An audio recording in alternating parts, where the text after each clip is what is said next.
Hi everyone, నేను ఒక రోజు మా ఫ్యామిలీ మెంబర్స్తో కలిసి ఏలూరులోని కారాలు మిరియాలు రెస్టారెంట్కి వెళ్ళాను.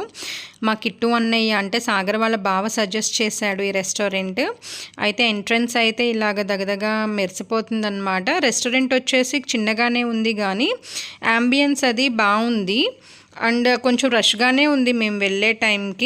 ఇంకా గోడ పైన రకరకాల పెయింటింగ్స్ ఉన్నాయన్నమాట పల్లెటూరి వాతావరణానికి సంబంధించి. ఇక్కడైతే ఘటోత్కచ థాలి అనేది ఫేమస్ అంట. ఫస్ట్ ఇది చెప్దాం అనుకున్నాము. ఇందులో బిర్యానీ, ఇంకా స్టార్టరు, లస్సీ, బటర్ నాన్ ఇలా కొన్ని ఐటమ్స్ అయితే వస్తాయి అన్నారు. కానీ మళ్ళీ తర్వాత క్యాన్సిల్ చేసుకొని నార్మల్ ఐటమ్స్ చెప్పేసుకున్నాం. ఫస్ట్ అయితే కనుక డ్రాగన్ చికెన్ సూప్ చెప్పాము. అదైతే ఓకే, యావరేజ్గా ఉంది. కానీ ఇక్కడ మస్ట్ అండ్ షుడ్గా ట్రై చేయాల్సిన ఐటమ్ వచ్చేసి రంగీలా కబాబ్. సూపర్ అంటే సూపర్ ఉంది అసలు. బటర్ టేస్ట్, పైన చీజ్ వేశాడు, అదిరిపోయింది. ఇక్కడికి వస్తే మాత్రం ఈ ఐటెం డెఫినెట్గా ట్రై చేయండి. నెక్స్ట్ వచ్చేసి మిరియాల ఫిష్ వేపుడు చెప్పాము. ఇది అపోలో ఫిష్తో చేశారు.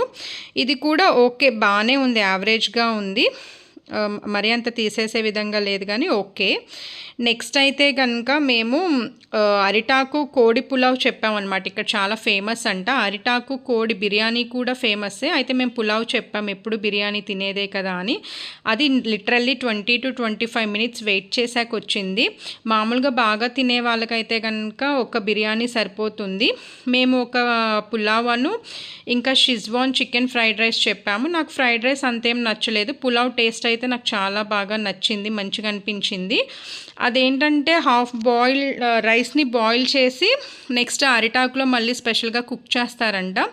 మాకు బిల్ 4 to 5 ఐటమ్స్ చెప్తే 1545 వచ్చింది. మా వదిన వాళ్ళకి ఫ్యామిలీ మెంబర్స్కి ట్రీట్ ఇచ్చాం. మేము రీసెంట్గా హౌస్ కొనుక్కున్నాం కదా, బిల్తో పాటు ఒక బాక్స్ ఇచ్చాడు. మాకేనేమో అనుకున్నాం కానీ అందులో ఫోన్పే స్కాన్ చేయడానికి పెట్టాడనమాట. అంతా తినేసాక అక్కడ వాళ్ళు ఒక కుక్కను పెంచుకుంటున్నారు. దాని పేరు సింబా. అది రీసెంట్గానే వచ్చిందంట వీళ్ళ దగ్గరికి. నేను మా వదిన వాళ్ళ బాబు కాసేపు ఆడుకొని ఇంకా సెండ్ ఆఫ్ చెప్పేసేసి ఇంటికి వెళ్ళిపోయాము.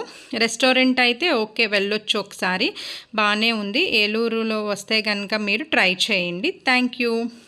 Please subscribe.